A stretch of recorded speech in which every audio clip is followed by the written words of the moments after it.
Hemos estado hablando de las características de la migración que está en nuestro país intentando llegar a los Estados Unidos. Y en este segmento nos estamos enfocando, por supuesto, en Venezuela, en los venezolanos, pero más que otra cosa, en qué pasó o qué está pasando en ese país sudamericano para tener este éxodo que decíamos, los datos son escalofriantes. De 2019 a 2022, la migración venezolana ha crecido más de 290%. Prácticamente el migrante ha cambiado en sus características. Hablábamos de que al principio fueron los grandes empresarios, hoy vemos gente, pues prácticamente de los sectores más vulnerables, que se esperaron buscando una mejoría prometida en su país y que no la han encontrado. Yo saludo a Vanessa Cárdenas, internacionalista, que nos da su tiempo y su experiencia para analizar justamente este fenómeno. ¿Qué pasa y qué ha pasado en Venezuela para tener esta crisis migratoria hoy en nuestro país, en las fronteras México y Estados Unidos? Muchísimas gracias, Vanessa. ¿Qué tal? Muy buenas tardes, Marta, para ti y todo el auditorio. Pues bien, como tú comentas, una crisis migratoria de carácter internacional. La primera migración importante que tenemos, la más grande, es en Siria. Sin embargo, hoy por hoy Venezuela está alcanzando y en determinados momentos ha superado la crisis siria. Entonces estamos hablando de una crisis humanitaria que en un principio solamente impactaba a los países vecinos, ¿no? Como Colombia, Perú, Chile. Sin embargo, pues esta migración se ha ido extendiendo debido a que las circunstancias de Venezuela han ido en detrimento cada vez más. Primero con Hugo Chávez pues existía un precio favorable de las materias primas del petróleo. Esto permitía al régimen pues implementar una serie de proyectos sociales que impactaban directamente en la calidad de las personas. Sin embargo, hoy por hoy la mala gestión económica, la coyuntura que se ha ido dando en Venezuela y que ha ido empeorando con el COVID, bueno, pues ha ido menguando no solamente la economía de las personas, sino que algo muy importante que a veces repercute más en este deseo de salir, que es la persecución. No solamente la persecución política, sino el quitar todas las libertades de expresión, de libre asociación,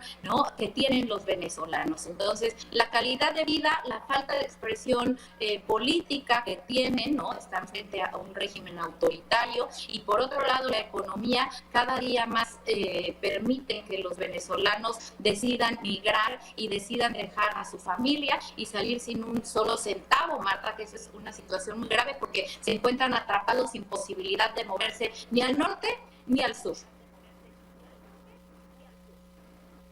Así es. A mí aquí hay un asunto que me llama la atención. Si bien el tema de Venezuela, su crisis política, económica y social deriva desde hace bastantes años, desde Chávez y su reelección, después la llegada de Nicolás Maduro. Estos 7 últimos años se ha recrudecido, por supuesto, la situación difícil, pero me llamaba la atención un dato que da el Departamento de Seguridad Nacional de los Estados Unidos. Señala que en agosto de este año, 25.349 personas, bueno, se dieron 25.349 encuentros con la patrulla fronteriza estadounidense, que esto es 4 veces más que los encuentros que se dieron exactamente en agosto del año pasado.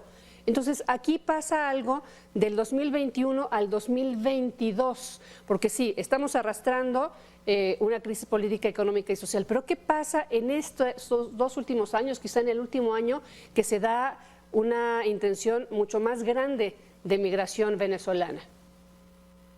No, desde luego el impacto del COVID ha sido importante, pero también se ha aumentado la idea de que las fronteras se han abierto. Incluso en redes sociales los venezolanos comunicaban que el paso estaba siendo mucho más fácil a través de las caravanas migrantes, ¿no? Si bien es muy complicado este cruce del desierto del Tapón del Darién, bueno, el cruce por los otros estados en calidad de asilados era prácticamente fácil, digamos. Nunca es fácil la situación de los migrantes, pero se daba esta situación y por otro lado, bueno, pues había una una fluidez en el cruce hacia Estados Unidos. Sin embargo, bueno, pues el impacto del COVID, la apertura de las fronteras post-COVID, pues van exacerbando esta situación que vivimos hoy y que se vuelve una crisis y una olla de presión en los últimos meses debido a las medidas tomadas de acuerdo con el gobierno de México y de Estados Unidos. Por su parte, México empieza a exigir visa y acepta el regreso de estos venezolanos que estén siendo deportados en territorio estadounidense, luego de que echaran a andar la extensión del título 42, que si bien ya existía por motivos del COVID, bueno, pues ahora se extiende. México se queda con estos venezolanos que les prohíbe la entrada por tierra y que ahora no solamente tienen que llegar por vía aérea, sino que tienen que tener alguien que se haga cargo de ellos allá, que no deben de tener doble nacionalidad, que no deben de haber sido ya aceptados como asilados en otro lado, y entonces, bueno, pues se vuelve muy complicada la situación de estas personas que no pueden ingresar, pero tampoco tienen los medios para regresar. Claro, sobre todo que en el principio de la salida de los venezolanos se buscaba quizá Panamá, se buscaba Colombia, etcétera. Luego Colombia rompe relaciones Venezuela y Colombia. Recientemente se restablecen, se abren las fronteras. Este hecho específico, que apenas fue en el mes de agosto, si no me equivoco, doctora Vanessa, ¿podría de alguna forma representar una esperanza para los venezolanos, esa apertura a Venezuela-Colombia de las fronteras? Sí, desde luego, y además creo que es muy importante la situación fronteriza que siempre han guardado tanto Colombia y Venezuela, ¿no? En algún momento, y hay que decirlo, los colombianos huían a Venezuela, que tenía un mejor estatus, y hoy es al revés. Pero claro, el restablecimiento de relaciones, una situación más fluida entre ambos países y, bueno, obviamente la llegada de un gobierno ideológicamente más afín, pues flexibiliza el tema del cruce de fronteras.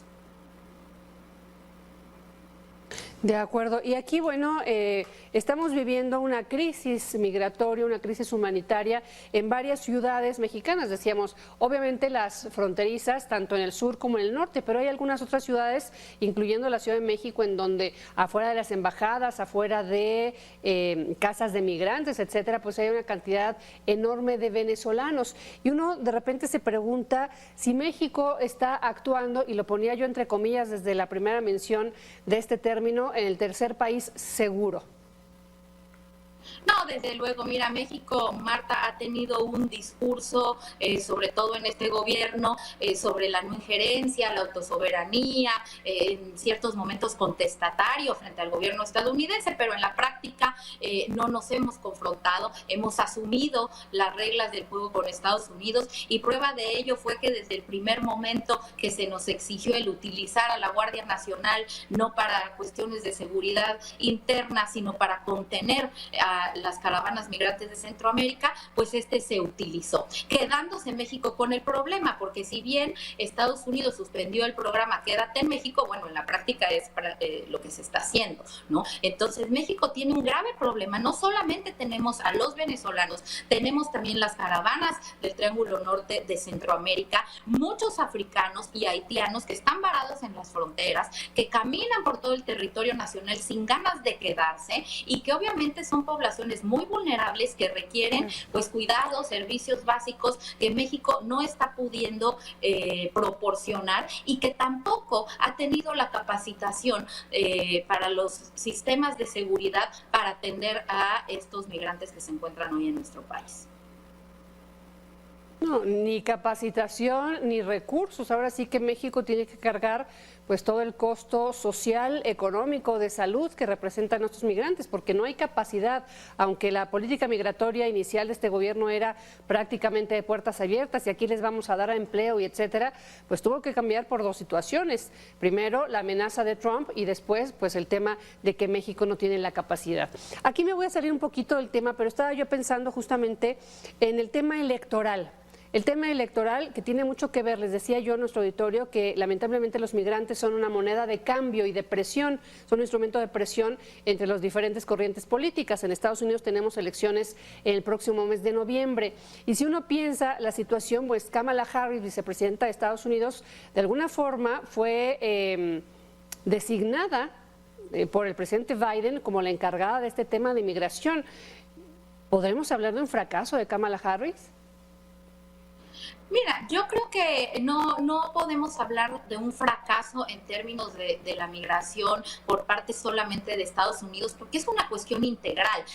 La respuesta tiene que ser regional y Kamala Harris lo que ofreció y vino con la cartera abierta, pues fueron recursos, ¿no? Para proporcionar el primer gran derecho que tienen los migrantes, que no es el de migrar, sino el de quedarse en su lugar de origen, el de tener las condiciones para no tener que salir huyendo y dejando cosas, familia, etcétera.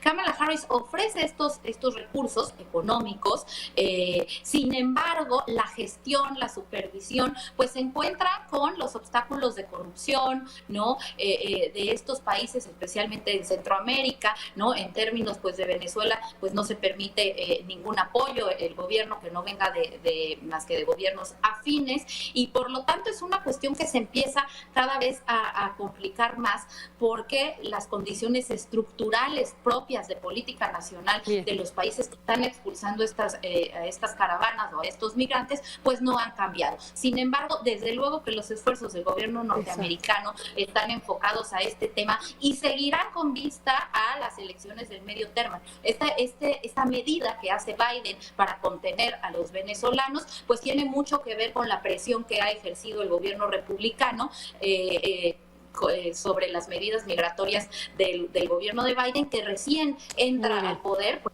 incrementa muchísimo. Claro que sí. Vanessa Cárdenas, internacionalista, muchísimas gracias. Un placer platicar contigo. Un gusto, Marta. Buenas tardes.